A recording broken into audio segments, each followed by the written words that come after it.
शुद्धियालोचना शुद्धिकरण के का। अब आगे की दो पंक्तियां और पढ़ते हैं, फिर इसके बाद से बारे में व्याख्या करेंगे। सुनिए जिन्हें अरज हमारी, हम दोष किए अति भारी, इनकी अब निर्वृत्ति काजा, तुम शरण लही जिने राजा। मंगलाचरण में जैसा कि इसमें पांचों गुरुओं को नमस्कार करते हुए और 24 भगवंतों को भी नमस्कार करते हुए भक्त यहाँ पर कह रहा है कि भगवान, मैं आपके समक्ष अपने किए हुए दोषों की आलोचना करना चाहता हूँ। और अगली पंक्तियों में भी यही कहा जा रहा है कि भगवान, हमने बहुत भारी भारी दोष किए हैं कि भगवान के चरणों में आलोचना करने से या गुरु के चरणों में आलोचना करने से हमारे दोष कटते हैं, और हमारे दोषों की आलोचना भी हम सच्चे हृदय से करते हैं तो हमारा पाप ढीला होता है और कट भी जाता है। ऐसे कई प्रसंग आते हैं और इसीलिए है भगवान के समक्ष हमें अपने पापों की आलोचना अवश्य करना चाहिए।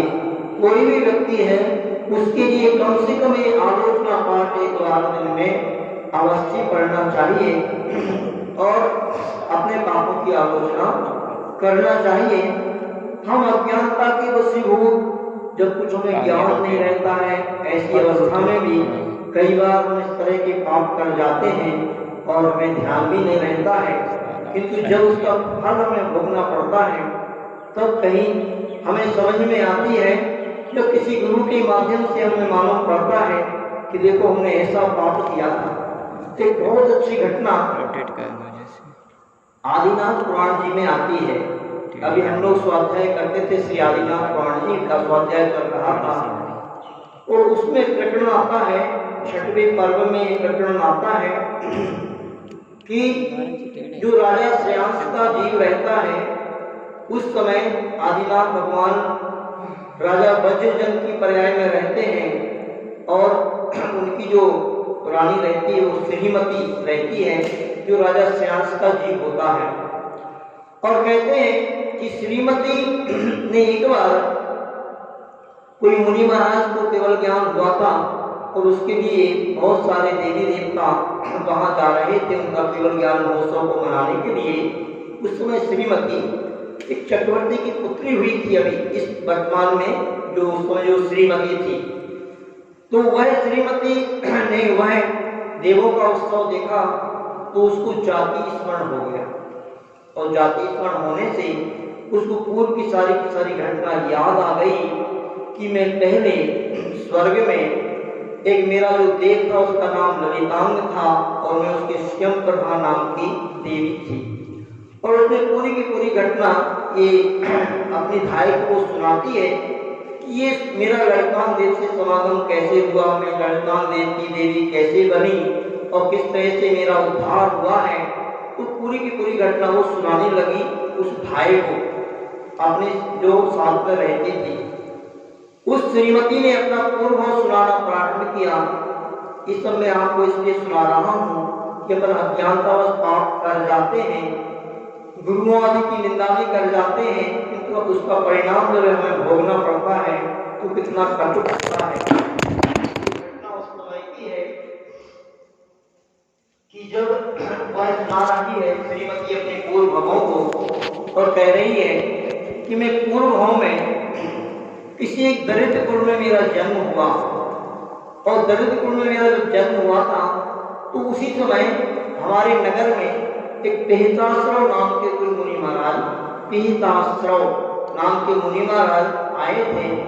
हम सभी परिवार के जन उनके दर्शन करने के लिए गए और महाराज से जाकर के मैंने निवेदन किया, हे महाराज, मेरा ऐसे कौन सा पाप कर्म का उदय है कि मैं इस दरिद्र कुल में मैंने जन्म लिया। पहले मुनि महाराज चतुर्थ काल में जो हुआ करते थे, अवधि ज्ञान, मनः परया ज्ञान और अनेक रिद्धियों के वो स्वामी हुआ करते थे, उसके माध्यम से वो अपना पूर्व वृत्तांत बता दिया करते थे।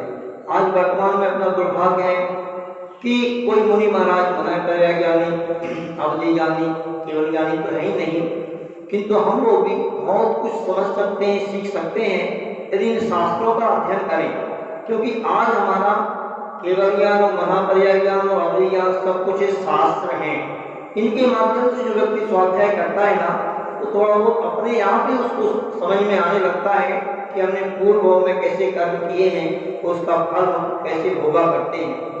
मुनि महाराज ने अपना उद्बोधन देना प्रारंभ किया कि हे पुत्री, सुनना चाहती है तो अपने इस दरिद्रता का कारण सुनो, आप लोग भी ध्यान से सुनना।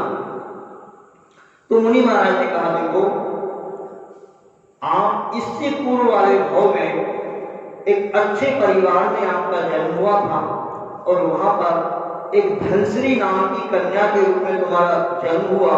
अच्छा धनाढ़ परिवार था, सब कुछ था, अच्छा सुंदर तुम्हारा रूप था, और उस रूप के गर्भ में आकर के मदोन्मत्त होकर के एक वहीं पर एक समाधि गुप्त नाम के मुनि महाराज कहीं उद्यान वगैरह में अपना पाठ स्तुति वगैरह कर रहे थे। और हे पुत्री, तुमने अपने रूप और यौवन के मद में आकर के उन मुनि महाराज की निंदा की, आप शब्द कहे उनसे, और वहीं पर एक मरा हुआ कुत्ता पड़ा हुआ था। गुस्से में आकर के उस कुत्ते के कलेवर को, जिससे बहुत भयंकर दुर्गंध आ रही थी, और वो मुनि महाराज के सामने डाल दिया। मुनि महाराज तो समता के धारी हुआ करते हैं, और मुनि महाराज ने अपना पाठ करते हुए सारी घटना देख ली। पर बाद में मुनि महाराज को ऐसे लगा कि इसको समझाना बहुत अनिवार्य है। यदि इसको नहीं समझाया जाएगा तो फिर ऐसे ही करती रहेगी पाप, और न जाने कैसे कैसे पाप कर्म को बांधती रहेगी। तो मुनि महाराज ने कहा, देखो बेटी, हे बालिके, तूने बहुत ही विरुद्ध कार्य किया है, तुझे ऐसा नहीं करना चाहिए था, क्योंकि इस प्रकार का कार्य आपने किया है, भविष्य में इसका फल बहुत ही विचित्र होगा, बहुत ही कटुक होगा, इसको तुम भोग नहीं पाओगी। क्यों? क्योंकि पूज्य पुरुषों का अपमान अन्य पर्याय में बहुत अधिक संताप देने वाला हुआ करता है, अधिक कष्ट देने वाला हुआ करता है। मैंने शिविर के समय में भी बहुत सारी घटनाएं सुनाई थी आप लोगों के लिए, और एक अकृत पुण्य की घटना आपको सुनाई थी, और वो घटना आपको याद होगा कि अपन धर्म क्षेत्र में या गुरुओं के प्रति, पंच परमेष्टि के प्रति किसी प्रकार की अवमानना कर देते हैं ना, उसका परिणाम बहुत कटुक होता है। मुनि महाराज के समझाए जाने पर वह जो बालिका थी उसने कहा, हे मुनिवर, मैंने अपराध अज्ञानता में किया है, मुझे क्षमा करें। और बहुत बहुत क्षमा मांग करके, पश्चाताप करके उसने कहा, हे मुनिवर, मुझे इस चीज का बहुत पश्चाताप है, मुझे आप प्रायश्चित दीजिए। मुनि महाराज ने कहा कि ठीक है, मैं तुम्हें प्रायश्चित बताता हूँ, उसको आप करना। और कहते हैं उस घटना में आदिनाथ पुराण में लिखा है कि उन मुनि महाराज ने कहा, हे बालिके, तुम अब कोई ऐसा नियम व्रत करो जिस व्रत को आप करोगे उसके प्रभाव से तुम्हारे पश्चाताप का प्रायश्चित होगा। तो उस समय मुनि महाराज उसको बालिका को बोलते हैं कि तुम जिनेन्द्र गुण संपत्ति व्रत को करो, और श्रुत ज्ञान नाम का एक व्रत होता है, उस व्रत को करो। देखो, आप व्रत की महिमा आपको मालूम पड़ेगी यहाँ पर। और हमारे द्वारा अपराध यदि किया गया है और उसका हम प्रायश्चित ले लेते हैं तो वह हमारा अपराध कैसे क्षमा हो जाता है। यह घटना भी, यानी यह बात भी आपको उस घटना से मालूम पड़ेगी। और उस बालिका ने मुनि महाराज के पास क्षमा याचना करके और वह जिनेन्द्र गुण संपत्ति व्रत, जिन गुण संपत्ति व्रत और शुद्ध ज्ञान के व्रतों को ले लिया, और जैसी विधि मुनि महाराज ने बतलाई उस विधि के अनुसार उस व्रत को किया, और उस व्रत के प्रभाव से ही वह जो पुत्री थी, बालिका थी, कहते हैं उसका विकास प्रारंभ हो गया। और कहते हैं कि जब उसने मुनि महाराज का ये इस प्रकार से निंदा की थी, उससे तो बहुत बड़ा उसके लिए पाप बनने वाला था। जैसे आप सभी जानते हो कि मुनि महाराज की निंदा करने से या उनको अपशब्द बोलने से किस प्रकार का फल मिला करता है, यह आप लोगों ने श्रीपाल चरित से जाना होगा, क्योंकि श्रीपाल चरित में भी एक घटना आती है ऐसी ही।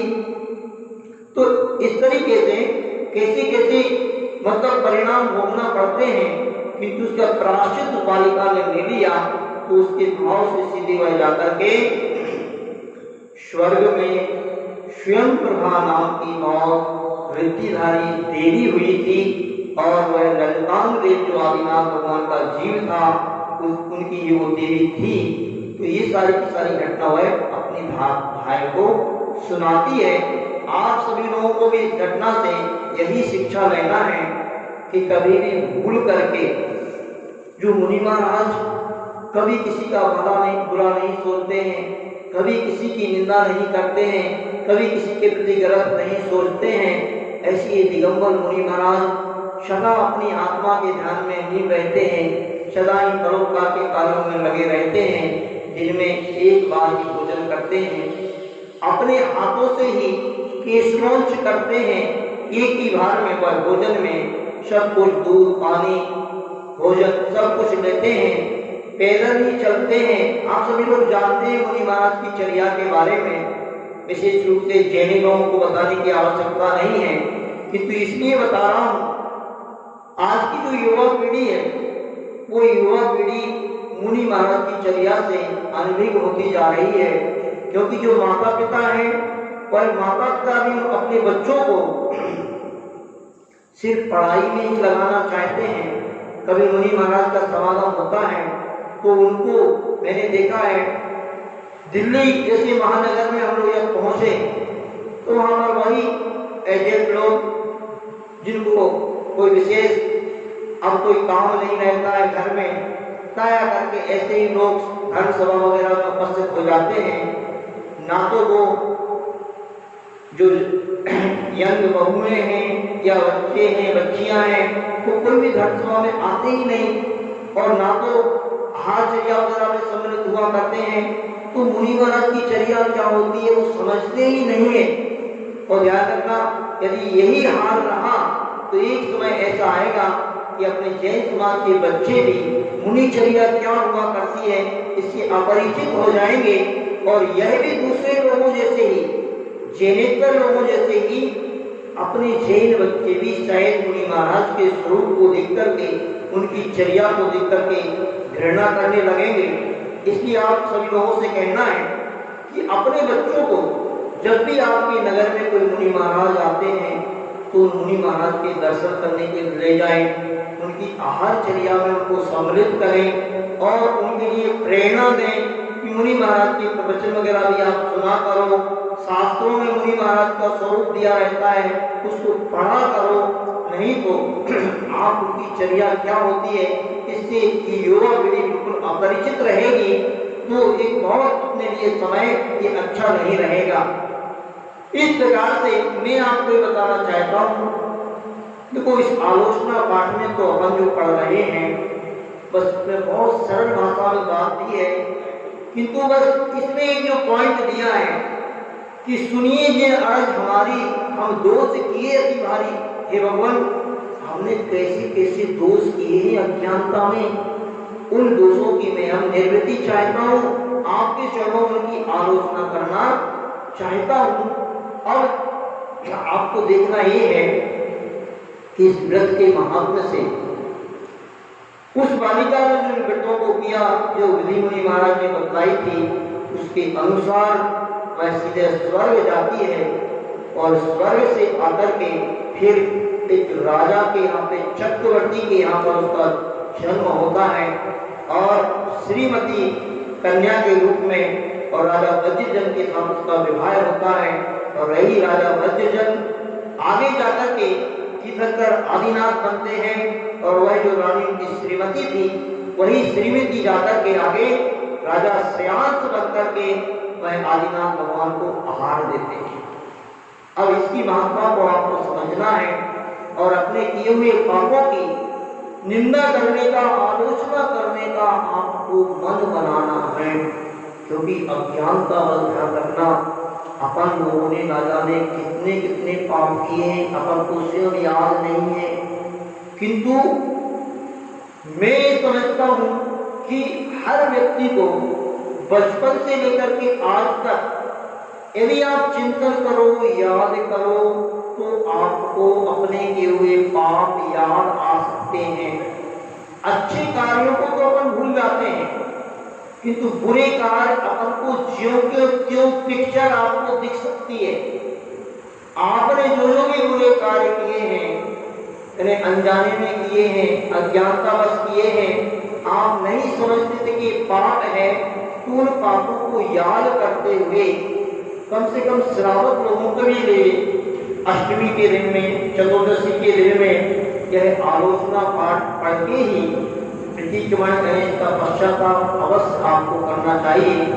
एक बड़ी विचित्र घटना मैंने देखी थी, उस घटना को भी मैं आपको बता करके ये प्रेरणा देना चाहूंगा कि ऐसे अपराध आप कभी नहीं करना, भूल करके भी, क्योंकि ऐसे अपराधों की तो आज लाइन लगी हुई है। अब आपके मन में बात आ रही होगी, महाराज कौन सा अपराध, कैसा अपराध, कौन से अपराध की आप बात कर रहे हैं। तो मैं एक घटना आपको सुनाना चाहूंगा, उस घटना के माध्यम से आप शिक्षा लेंगे। इस साक्षात मेरी देखी हुई घटना है, ध्यान से सुनना। एक नगर में एक बहुत धनाढ्य परिवार था, बहुत अच्छे रईस लोग थे। उनका एक ही बच्चा था, 3-4 बच्चियां थी, उसका से 12-13 वर्ष का वो बच्चा होगा।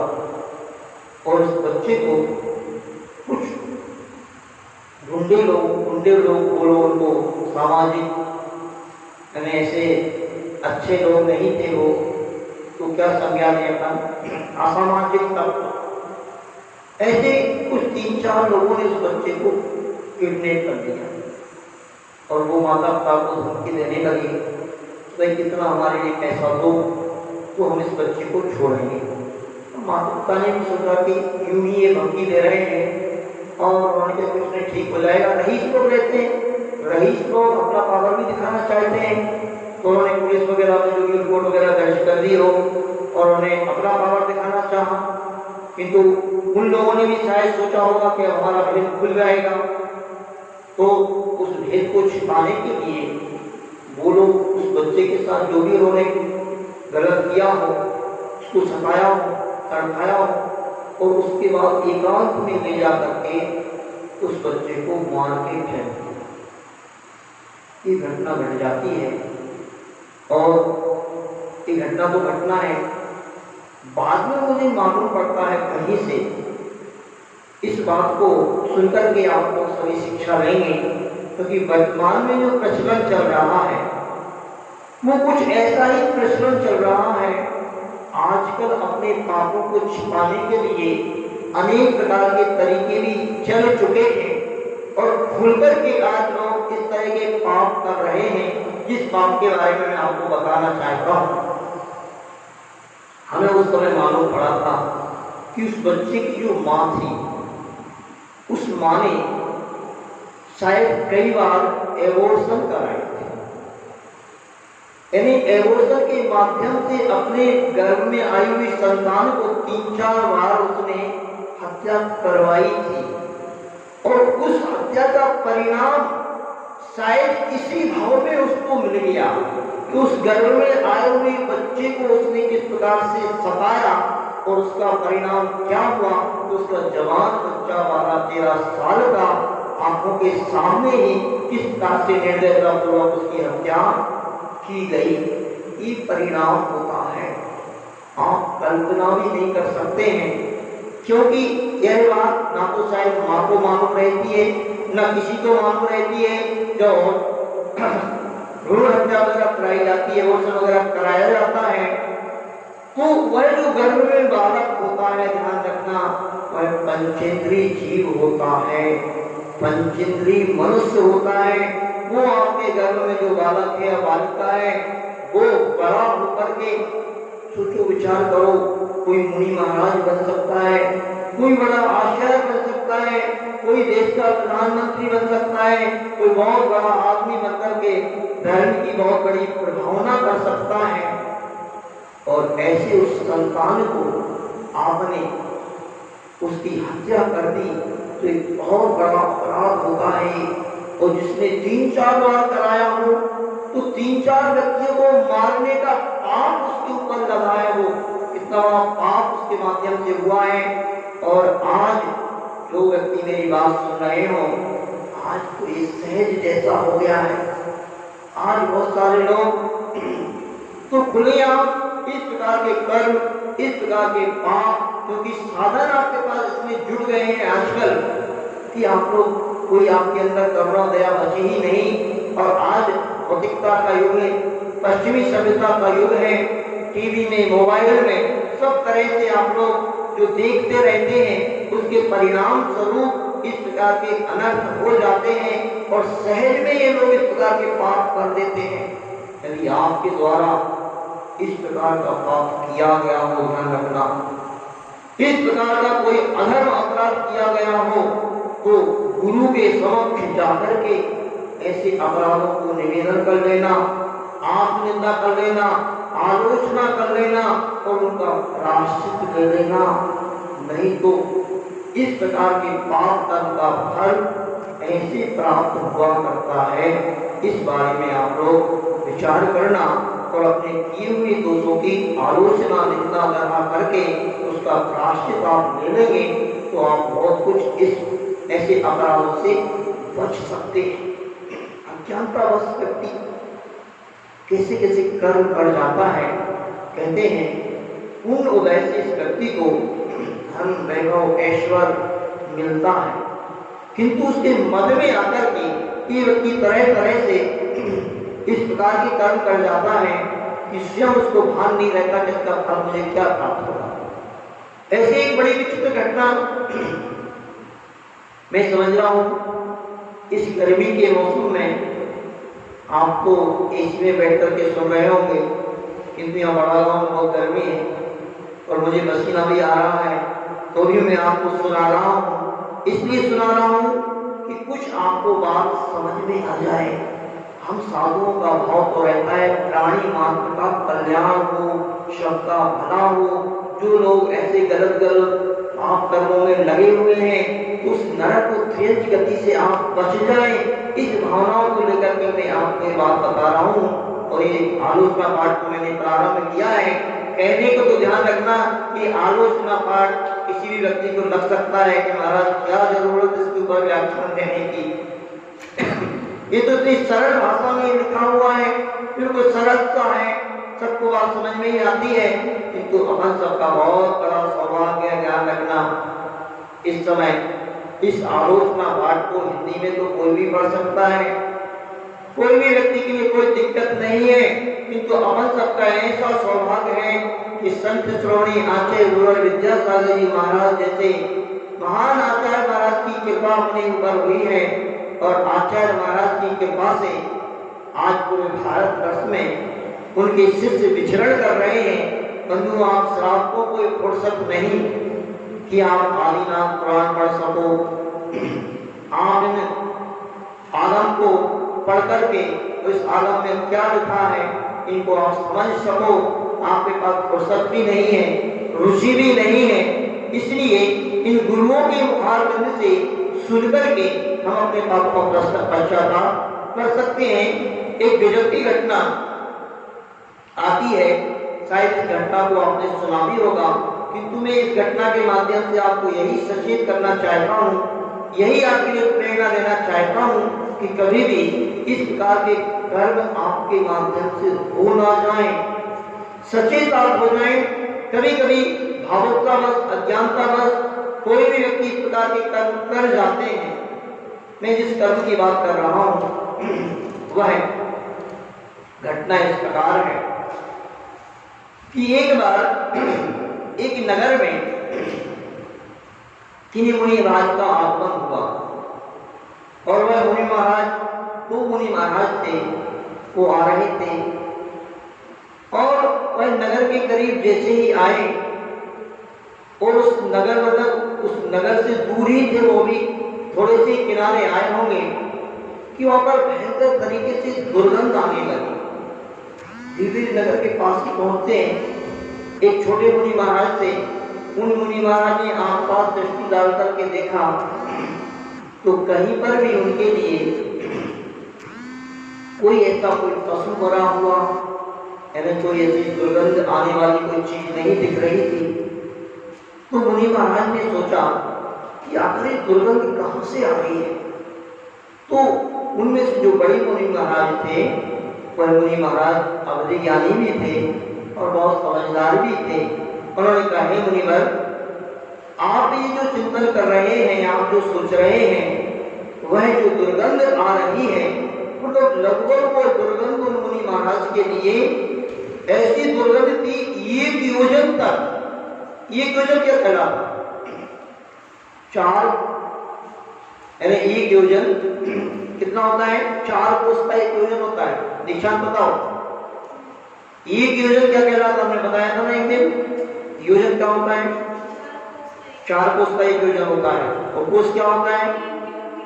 हाँ बढ़िया, वेरी गुड। 3 किलोमीटर का 1 कोस होता है। मतलब वो पहले की उस जमाने की बात है जिस जमाने में मुनि महाराज जंगल वगैरह से आहारचर्या करने के लिए आया करते थे। तो बहुत बहुत दूर से भी मुनि महाराज आते थे। तो मुनि महाराज ने कहा, देखो ये सामने वाला जो एक घर है ना, उस घर में एक बच्ची है, उस बच्ची के शरीर से दुर्गंध आ रही है। उसका नाम ही दुर्गंधा है।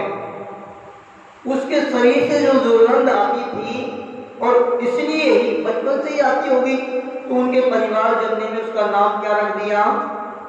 दुर्गंधा, ये उसका नाम रख दिया। तो उन मुनि महाराज ने कहा, हे मुनिवर, आखिर इस बच्चे की शरीर से ऐसी दुर्गंध क्यों आ रही है? इतनी महाभयानक दुर्गंध क्यों आ रही है? किसी मरे हुए पशु वगैरह से भी ज्यादा 1 योजन तक इसकी दुर्गंध जा रही है, आखिर क्या कारण है? उन दूसरे मुनि महाराज ने अवधि ज्ञान के माध्यम से बताया, हे मुनिवर सुनो, मैं इसकी घटना आपको सुनाता हूं। ये पहले कोई अपने इस भाव से पहले दूसरे भाव में एक राजा की रानी थी। सुनो दीक्षु, ध्यान से सुनो। देखो, जब इस व्यक्ति को सब कुछ मिलता है ना, धन वैभव ऐश्वर्य, तो ये सब कुछ अपना मद में आकर के भूल जाता है। वो किस तरह के अपराध कर जाता है तो वही बात यहाँ पर आपको देखने को मिलेगी, सुनने को मिलेगी इस घटना में। तो एक राजा था, उसकी रानी थी। यानी घटना आती है, ये आप पढ़ भी सकते हैं, घटना को बहुत अच्छे से सुन सकते हैं। मैं आपको बता दूंगा कि घटना कहाँ पे आती है, तो शायद आप समझ भी जाएंगे इस घटना को सुन करके। तो एक कोई नगर का राजा था, कहते हैं एक आगम में आता है, शिवमंदिर नाम का नगर था। वहां का राजा था प्रियंकर और उसकी रानी थी मनोरमा। दोनों राजा रानी एक दिन अपने मनोरंजन करने के लिए, घूमने फिरने के लिए अपने मतलब कहीं जंगल की ओर जा रहे थे। और उसी समय ये जंगल में पहुंच भी गए हो तो उसी समय एक सामने से कोई मुनि महाराज दिखाई दिए उनको। मासोवासी मुनि महाराज थे, लोग बहुत तपस्वी मुनि महाराज थे। मासोवासी मुनि महाराज समझते हो? मासोवासी मुनि महाराज वो कहलाते हैं जो 1-1 महीने के उपवास करते हैं। 1 महीने का उपवास करके वो मुनि महाराज अपनी पालना करने के लिए आ रहे थे। तो जैसे राजा ने देखा, राजा बहुत धर्मात्मा था और धर्म के प्रति बहुत आस्था रखता था, किंतु जो रानी थी ना, वह रानी धर्मात्मा नहीं थी। कभी कभी ऐसा हो जाता है। आप देखते हैं, आज भी समझ में आता है बात, बहुत सारे लोग कहीं पर पत्नी धर्मात्मा होती है तो कहीं पर पति धर्मात्मा होता है, ऐसे हो जाता है। तो ये समस्या खड़ी होती है। इसलिए इस प्रकार से जैसे राजा ने मुनि महाराज को देखा तो मुनि महाराज को देखते ही राजा के मन में ये भाव आया कि देखो हम घूमने फिरने के लिए जा रहे हैं और ये मुनि महाराज बहुत तपस्वी मुनि महाराज दिख रहे हैं, इनका आहार अपने घर में हो जाए तो बहुत अच्छा है। ऐसे तपस्वी मुनि महाराज को देख करके आहार कराने का भाव धर्मात्मा श्रावक का होता ही है। किंतु राजा को कोई आवश्यक काम था तो राजा ने अपनी रानी को इशारा किया कि देखो रानी, ये मुनि महाराज आ रहे हैं और इन मुनि महाराज बहुत तपस्वी मुनि महाराज मुझे लग रहे हैं, इन महीनों महीनों के उपवास उन्होंने किए हुए, इनकी जो शरीर को फ्रेश दिख रहा है, उनको दुबले पतले दिख रहे हैं, ऐसे लग रहा है कि बहुत बहुत इन्होंने उपवास किए हों।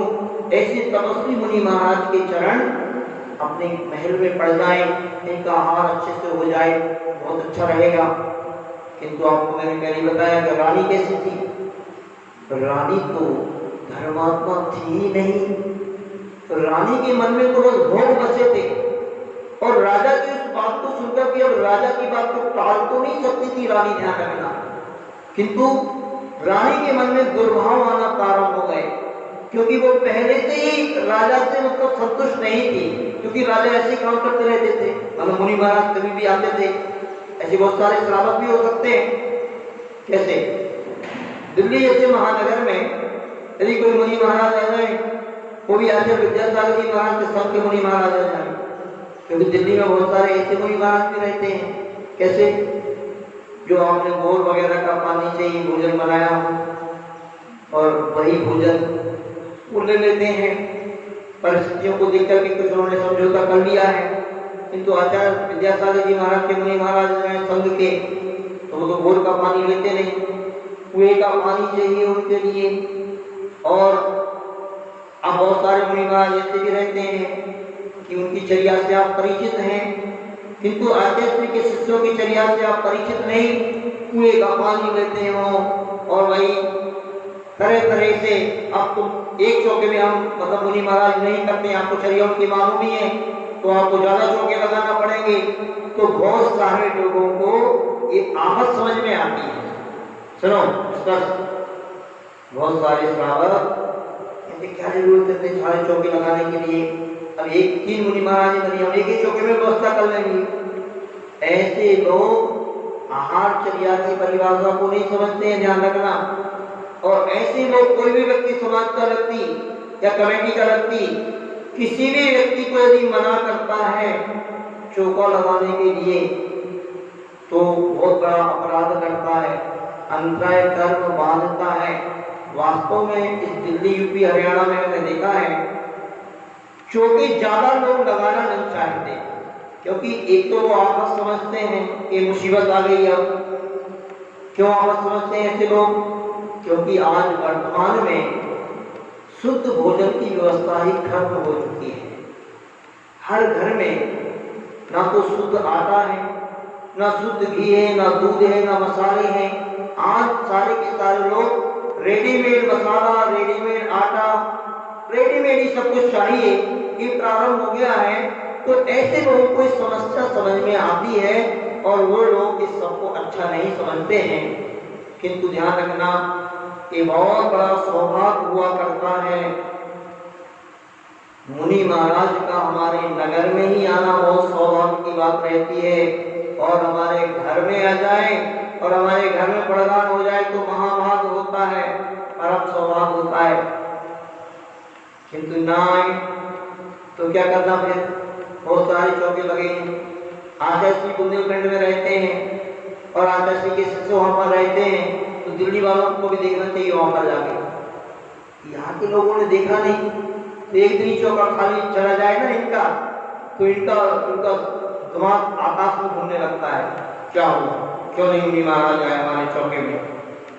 वहां पर जाकर के देखो बुंदेलखंड में तो आपको समझ में आएगी बात, जहां 100 चौके लगते हैं, जहां एक मुनि महाराज है उनके लिए भी 20-20 चौके लग रहे हैं, तो अब 19 खाली जाएंगे कि नहीं? क्यों इस पर एक मुनि महाराज को भी 20 चौके लग रहे हैं, तो 19 खाली जाएंगे कि नहीं? जाएंगे कि नहीं? तो वो रूठ जाते हैं क्या? गुस्से में आ जाते हैं क्या? यदि जो श्रावक ऐसे करते हैं ना, उनके पास वो दाता के साथ गुण है ही नहीं। कौन से दाता के 7 गुण पढ़ाए थे ना जातनाथ पुराण में, कि दाता के कौन से 7 गुण होना चाहिए? ईर्षा नहीं करना, डाय नहीं करना, विवेक रखना, है ना, अपनी शक्ति के अनुसार ही दान देना, बहुत सारे गुण आए थे, आपको बताएंगे कल। तो इस प्रकार से कभी भी हमें किसी दूसरे श्रावक के यहाँ हो जाते हैं, ये हमारा बहुत बड़ा स्वभाव होता है। ध्यान रखना कि मुनि महाराज को हम इस पंचम काल में आहार चर्या कराने के लिए हमें सौभाग्य प्राप्त हो रहा है। ये कृपा भी अपने ऊपर आचार्य गुरुवर विद्यासागर जी महाराज की हुई है, ध्यान रखना। नहीं तो एक जमाना वो था, आचार्य गुरुवर विद्यासागर जी महाराज जैसे आचार्य भगवान का अवतरण नहीं होता, जन्म नहीं होता, वो इस समय हमारे बीच में नहीं होते, ध्यान रखना, तो अपन को मुनि महाराज के दर्शन दुर्लभ हो जाते। और ये वाणी आपके लिए सुनने को मिल रही है, ये धर्म की भावना इस समय जो चल रही है, ये कुछ नहीं होता, सिर्फ और सिर्फ पंडितों का बोलबाला होता। पूरे भारत में पंडितों का बोलबाला होता और निश्चय मत, सोनगढ़ मत, कांजी मत जो मत बोलते ना, वही उसका ही बोलबाला इस समय हो गया होता और मुनि महाराज को आपको देखने को भी नहीं मिलते। तो इस प्रकार से कभी भी मुनि महाराज के प्रति हमें गलत भाव नहीं रखना चाहिए, किंतु जो व्यक्ति जिस स्वभाव का होता है उसका स्वभाव नहीं छूटता है। उस रानी के मन में तो पहले से दुर्भावना भरी हुई थी कि कैसा राजा है, मुनि महाराजों को ही प्रदान करके हाथ कराने में, इस प्रकार के कार्यों में लगे रहते हैं। तो जो बहुत भोग में जीने वाली महिलाएं होती ना, उनका मन ऐसा ही होता है। वो क्या चाहती हैं, हमें हमारा पति बढ़िया ऐसे स्थान पर ले जाए, कहाँ पर, मसूरी हिल स्टेशन पर ले जाए, बढ़िया पिक्चर दिखाने के लिए ले जाए हमारा पति, अच्छे लिए खाने पीने के लिए, चाट पकौड़े के लिए होटल में ले जाए, तो हाँ ऐसे होता है। तो जो धर्मात्मा व्यक्ति होता है उसका भाव ऐसा होता है, दोनों प्रकार की बातें होती है।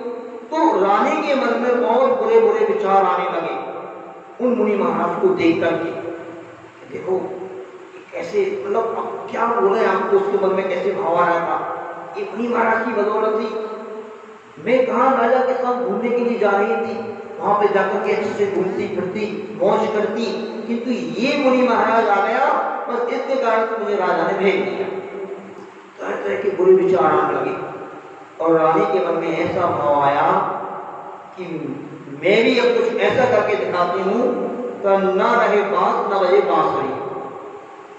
ये मुनि महाराज रहेंगे नहीं तो कहाँ से आएंगे फिर। और मजबूरी बस रानी को जाना तो पड़ा, किंतु रानी ने जाकर के कड़वी दूबी का, कड़वी लौकी की खीर बनाई और खीर बना करके वही खीर मुनि महाराज को दे दी। और मुनि महाराज तो समता के धारी होते हैं, जो उत्कृष्ट चर्या के धारी मुनि महाराज होते ना, वह मुनि महाराज उनको समता पूर्वक जो आप दे दो वो ले लिया करते हैं। और मुनि महाराज समता पूर्वक जैसी आहार रानी ने कराया और करके चले जाते हैं। 1 महीने के उपवास करने वाले मुनि महाराज थे, किंतु एक कड़वी तुम्बी का आहार करने से उसका प्रभाव जैसे पड़ना प्रारंभ हुआ। मुनि महाराज लौट के जा रहे थे और उनके शरीर में मूर्छा जैसी आना प्रारंभ हो गई। मूर्छा समझ, चक्कर सा आने लगा और शिथिल शरीर हो ही गया था। और कहते हैं कि थोड़ी देर बाद तो मुनि महाराज को चक्कर जैसे आने लगा। तो मुनि महाराज को हमेशा अलर्ट रहते हैं। मुनि महाराज ने तुरंत चारों प्रकार के आहार का त्याग करके सरलेखना धारण कर ली और नमोकार मंत्र का स्मरण करते हुए वो गिरी गए जमीन पर। तो जमीन पर गिर करके वह उनके प्राण निकल गए। कितना बड़ा अपराध हो गया, कितना बड़ा अपराध हो गया है, जानते हो। इस प्रकार से कभी भी मुनि महाराज की अवमानना का भाव जरा सा भी मन में नहीं आना चाहिए, क्योंकि मुनि महाराज, ध्यान रखना, कभी भी किसी से बन के नहीं चलते हैं। उनकी चर्या भी जो होती है ना, अपने आप में सिंह वृत्ति मानी जाती है मुनि महाराज की चर्या। और आचार्य विद्यासागर जी महाराज के जो शिष्य हैं, ध्यान रखना, आचार्य भगवान का यही हम लोगों के लिए आदेश था, यही उपदेश था कि अपन को कभी अपनी चर्या में कोई समझौता नहीं करना है। और शायद इसीलिए इस दिल्ली जैसे महानगर में आचार्य भगवान के शिष्यों की चर्या का पालन होगा कि नहीं होगा, उनको यही डाउट होगा। इसलिए 50 वर्षों तक आचार्य ने यहाँ इस किशोर हम लोग को भेजा नहीं। और कहते हैं कि वो मुनि महाराज की तो संलेखना समाधि हो गई, किंतु इस भयंकर अपराध करने के फल स्वरूप वह जो रानी थी, जैसे राजा को मालूम हुआ, राजा लौट करके आया और राजा को जैसे ही घटना मालूम हुई तो राजा ने उस रानी के लिए बहुत ताड़ित किया, डांटा, और राजा ने कहा इस रानी को तो फांसी की सजा दे दी जाए। क्योंकि राजा तो पूरा गुरु भक्त था, धर्म के प्रति बहुत ही उसका अच्छा भाव था। तो उस रानी के लिए राजा ने इच्छा दी राजा ने उस रानी के लिए कहा, जब लोगों ने समर्थन किया कि नहीं महाराज इस प्रकार ना करो, तो राजा ने उस रानी के लिए देश निकाला दे दिया। चलो निकलो हमारे राज्य से, देश निकाला दे दिया। अब समझ लो कहाँ वह रानी महलों में रहने वाली, तो राजा ने अपमान करके निकाल दिया तो दरदर की ठोकर खाने लगी। और उस भयंकर पाप कर्म के उदय से जो उसने मुनि महाराज की निंदा की थी और मुनि महाराज की इस प्रकार से हत्या का ही पाप उसके साथ चढ़ गया, तो उसको उसी भाव में महाभयंकर कुष्ठ रोग हो गया। क्या हो गया? कुष्ठ रोग समझते क्या? पूरा शरीर उसका सड़ने लगा, जैसे राजा श्रीमान को हुआ ऐसे पूरे शरीर में कुष्ठ रोग हो गया। और कहते हैं ऐसी दर की ठोकर खाती फिरती रहती वो भिखारनी जैसी हो गई, भिखारन जैसी बनकर के यहाँ उसके मांग करके कुछ अपना जीवन ऐसे चलाते चलाते अंत में मरण को प्राप्त हो गई। कहाँ रानी, कहाँ राज वैभव और कहाँ दादा की विकारें। इस प्रकार से कहते हैं इस घटना में और आगे आता है कि उस रानी को फिर आगे बहुत बहुत कष्ट और भोगना पड़े। इस महान अपराध के फलस्वरूप वह गधी बनती है, गधी सुकरी बनती है। सुकरी जानते हो? सुअर और सुकरी जो विष्टा वगैरह खाते रहते हैं, नालियों में घूमते रहते हैं। कहाँ रानी और कहाँ गधी और कहाँ सुकरी। फिर कुकरी बनती है। कुकरी मतलब, कुकरी किसको बोलते हैं? कुत्ता। तो कुकरी कुतिया, कुतिया बन जाती है। मतलब आप सोचो कहाँ वह रानी का वैभव और कहाँ स्त्रीलिंग पर्याय में इस प्रकार की अवस्था को धारण करना। कितना आप कल्पना कर सकते हैं कि मुनि महाराज का अपमान करने से किस प्रकार का महाभयंकर पाप बनता है। और कहते हैं इस प्रकार से कई पर्यायों में, त्रियंच पर्याय में जाकर के उसको तरह तरह से उस त्रियंच संबंधी दुखों का सामना करना पड़ा और नाना प्रकार के कष्टों को भोगना पड़ा। और फिर जैसे तैसे पुनः कोई थोड़ा बहुत अच्छा कार्य किया होगा तो वो अब मनुष्य पर्याय में आती है। और मनुष्य पर्याय में फिर वो एक चांडालनी बनती है। चांडालनी के घर में उसका जन्म हुआ है। चांडाल समझते हैं जो फांसी वगैरह देते हैं, जो फांसी देते हैं ना, जिस किसी व्यक्ति को फांसी पे चढ़ाना हो तो वो चांडाल कहलाता है। उसकी चांडालनी के यहाँ पर इसका जन्म हुआ। और मनुष्य जीवन मिला भी तो कैसा मिला, तो जिसका शरीर में से भयंकर दुर्गंध आ रही है, ये योजन तक इसकी दुर्गंध जा रही है, ऐसा भयंकर सड़ने वाला ऐसा शरीर उसको प्राप्त हुआ। आप इस घटना से समझ सकते हैं। अब मैं इसका खुलासा भी कर देता हूं कि ये घटना क्या है। इसे शायद आप लोग समझ गए हो, आप लोगों को नहीं समझे होंगे, किंतु समझने वाला शायद समझ सकता है। ये जो घटना मैंने आपको सुनाई है, यह सुगंध दशमी व्रत की कथा है, जो पर्वूषण पर्व में दशमी के दिन धूप दशमी भी इसको बोला जाता है। तो फिर कहते हैं कि वह मुनि महाराज उस बालिका को, उस चांडालनी को फिर एक बार जंगल में वो मिल जाती है, लकड़ी का गट्ठा वगैरह लेकर के आ रही होती है, तो मुनि महाराज के न जाने उसका पाप कर्म को क्षय हो गया होगा, तो वो नमस्कार करती है मुनि महाराज को, और मुनि महाराज भी उसके भविष्य को जानते हुए उसके लिए धर्म का उपदेश देते हैं। देखो, जिन मुनि महाराज की निंदा करने से, उनके प्रति गलत भाव करने से उसका इस प्रकार से मतलब महाभयंकर पाप बना और इस प्रकार के कर्मों को उसको भोगना पड़ा, कितने दयालु होते हैं वो मुनि महाराज। मुनि महाराज ने उपदेश दिया और उसके लिए सारी की सारी बात बता कर के देखो बेटा, तुमने ऐसा ऐसा किया था, उसका फल तुम्हारे लिए इस प्रकार से प्राप्त हो रहा है। तो फिर उस बालिका ने, उस दुर्गंधा ने, ध्यान रखना, मुनि महाराज से पश्चाताप करके प्रायश्चित लेकर के उन मुनि महाराज ने कहा कि तुम इस सुगंध दशमी व्रत की कथा, इस व्रत को करो। तो वह सुगंध दशमी व्रत को करती है वो दुर्गंधा, और उसके प्रभाव से फिर एक बहुत अच्छे राज परिवार में उसका जन्म होता है। इस घटना को आप लोग पढ़ लेना, सुगंध दशमी व्रत कथा के नाम से कथा आती है। फिर वह एक राजा के यहाँ उसका जन्म होता है, तो उसका रूप भी बहुत सुंदर होता है।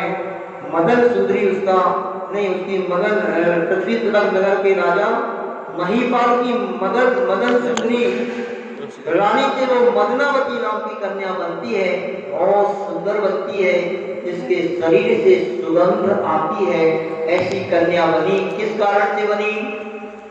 अब आपको समझना है कि मुनि महाराज की निंदा के फलस्वरूप तो वह दुर्गंधा नाम की महाभयानक नीच कुल में उसका जन्म हुआ, और व्रत के प्रभाव से, पाप की आलोचना करने से, प्रायश्चित करने से फिर उसके लिए कितना बड़ा सौभाग्य प्राप्त हुआ कि वह पुनः राज परिवार में उसका जन्म हुआ और राजकुमारी के रूप में जन्म हुआ। बंधुओं, इसलिए मेरा कहना है आपसे सभी से, यदि आपके द्वारा किसी भी प्रकार के ऐसे अपराध या कोई मुनि महाराज की अभिनय या किसी प्रकार की जो मैंने प्रारंभ में घटना आपको सुनाई, ऐसे कोई अपराध आपके द्वारा किए गए हो गए हो गलती से भी, तो उन अपराधों की क्षमा और आलोचना, निंदा करके मुनि महाराज से आप प्रायश्चित लेकर के अपने अपराधों की क्षमा मांग सकते हैं।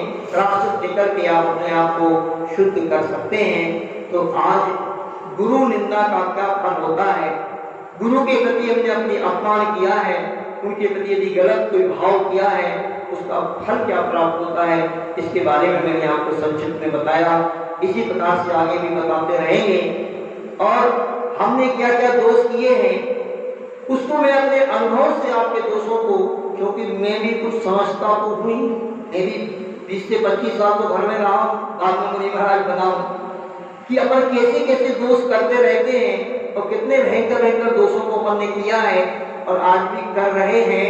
तो आज जो कर रहे हैं तो उनको ऐसा भयंकर फल प्राप्त होता है, ये सोच करके ऐसे महान अपराध करने का किस प्रकार का महान उसका परिणाम हमें भोगना पड़ता है।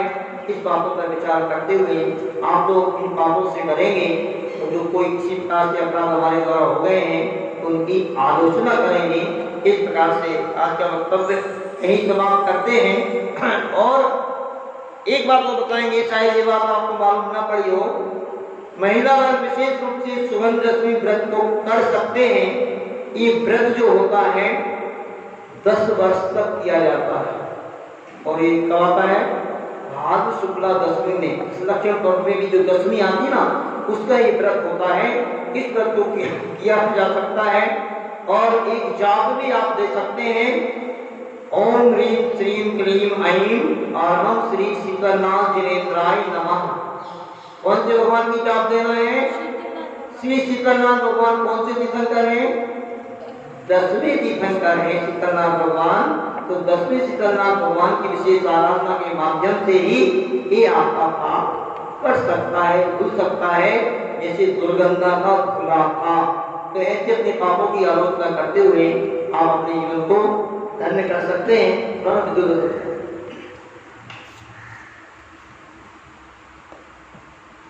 एक छोटा सा भजन पढ़ के अपन इस क्लास को पूरा करते हैं।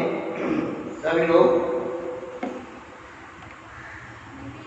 ये भावना पाएंगे कि हे भगवान, कभी ऐसे साधु संतों का हमसे अपमान ना हो, बल्कि एक दिन ऐसा अवसर आए कि हम भी साधु संत बने और अपने जीवन को धन्य करें।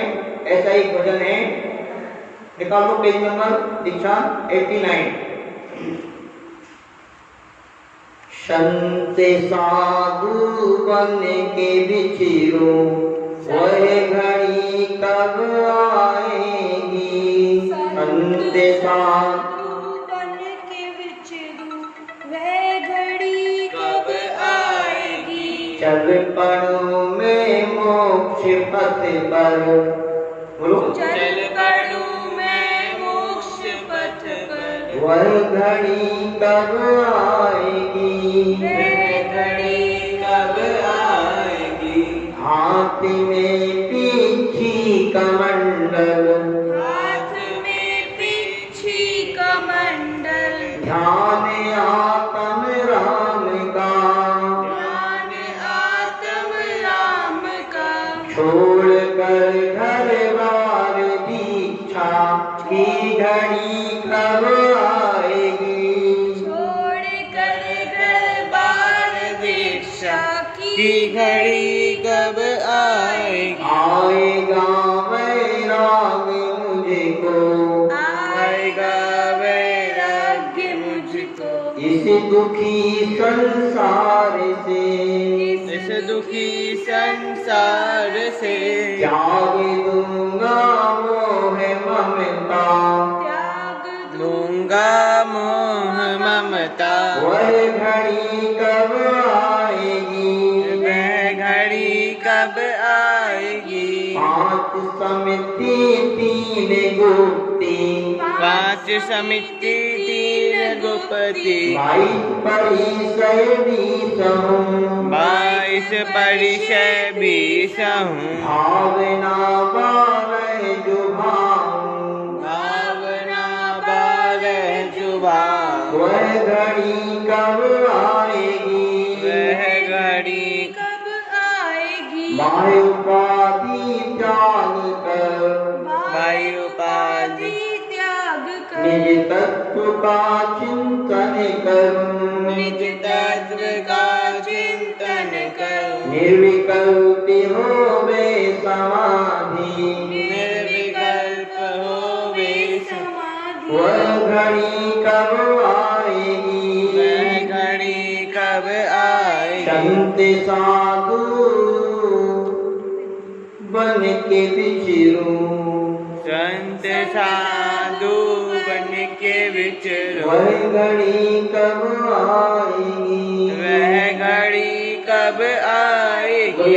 विद्यासागर जी महाराज की जय। परम पूज्य मुनि श्रेष्ठ धवल सागर जी महाराज की जय। एक बहुत सुंदर सुनो जिनवाणी स्तुति है, उस जिनवाणी स्तुति को भी करके अपन आज की कक्षा को पूर्ण करते हैं। सभी लोग उच्चारण करेंगे। जिनवाणी मोक्ष नसैनी है, जिनवाणी बोलो, जिनवाणी मोक्ष नसैनी है, जिनवाणी जिनवाणी मोक्ष नसैनी है, जिनवाणी। जो जिनवाणी उर न धरत है, जो जिनवाणी और न धरत है। जो जिनवाणी उर न धरत है, जो जिनवाणी और न धरत है। सैनी हो के असैनी है, जिनवाणी सैनी है कि असैनी है, जिनवाणी। जो जिनवाणी नित्य अभ्यास, जो जिनवाणी नित्य अभ्यास। वो ही सच्चा जैनी है, जिनवाणी। जो ही सच्चा जैनी है, जिनवाणी। पढ़ो सुनो ध्याओ